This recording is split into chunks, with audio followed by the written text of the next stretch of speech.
আগে যখন আমার আম্মু দেখতাম সকাল সকাল উঠে এভাবে নাস্তা রেডি করতো, তখন চিন্তা করতাম এত সকালে উঠে কিভাবে নাস্তা রেডি করে। হাই এভরিওয়ান, আসসালামু আলাইকুম। নতুন ভিডিওতে সবাইকে শুভেচ্ছা। দূরের কাছের যারা ভিডিও দেখবেন ভিডিওর শুরুতেই লাইক দিয়ে দেখা শুরু করে দিবেন। ভিডিওটি ভালো লাগলে প্লিজ শেয়ার দিয়ে দিবেন। আজকে লং করে আর ভিডিও শেয়ার করব না, একদম শর্ট করে একটা ভিডিও শেয়ার করে নিচ্ছি।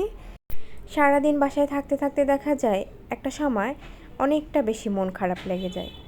অরুণীর বাবা সে থাকে তার ব্যস্ততা নিয়ে, আর আমি থাকি আমার সংসার, বাচ্চা, পড়াশোনা, এই আর কি, এই সব কিছু নিয়েই থাকি।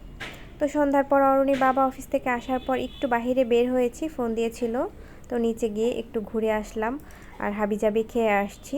তো এরপরে বাসায় চলে আসলাম। বাসায় এসে আসার সময় টুকিটাকি বাজারও নিয়ে এসেছি, আর এখানে হচ্ছে পরোটা, চিকেন চাপ আর হচ্ছে টুকিটাকি বাজার নিয়ে এসেছি। আর বাহিরে তেমন কিছু একটা খাওয়া হয়নি, হচ্ছে ভেলপুরি খেয়ে আসছি, কারণ আমি বাহিরে গেলেই আমার এটা সবথেকে পছন্দের একটা খাবার। আর এগুলো আমি ভেজে রেখে গিয়েছি, এরপরে অর্ণের বাবা ফোন দিয়েছে, তো আর খাওয়া হয়নি। বাহির থেকে আসার পরে তো খেয়ে নিয়েছি আমরা সবাই শেয়ার করে। আর এই বিস্কিটগুলো অর্ণির জন্য নিয়ে আসা হয়। অর্ণি দেখা যায় একরকম টাইপের বিস্কিট খেতে পছন্দ করে না। এই জিনিসটা বাচ্চাদের ক্ষেত্রেও কেন বলবো আমি, আমার মনে হয় বড়দের ক্ষেত্রেও এরকমই হয়, কারণ এক রকমের টেস্ট এটা ভালো লাগে না সব সময়। এর জন্য একটু ডিফারেন্ট করে জিনিসগুলো নিয়ে আসলে দেখা যায় এক এক রকম বিস্কিটের টেস্ট এক এক রকম হয়। তো আপনারাও চাইলে বাসায় ট্রাই করতে পারেন, আর বাচ্চাদের জন্য এগুলো নিয়ে আসতে পারেন।